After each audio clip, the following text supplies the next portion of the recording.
blessed by Jesus and what? And highly favored by God. How are you today? Si Kuya Maki, how are you today? I am blessed and highly favored. Amen. Praise the Lord. Hallelujah. Hallelujah. Amen. What about here?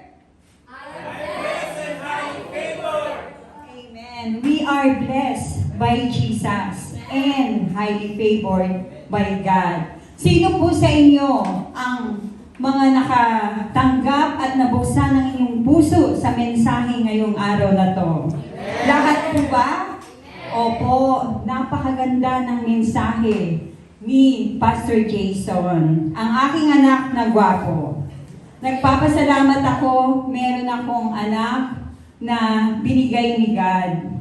Na pag kailangan ko, nandyan siya. Oh, Kuya Jason, tulungan mo ako dito.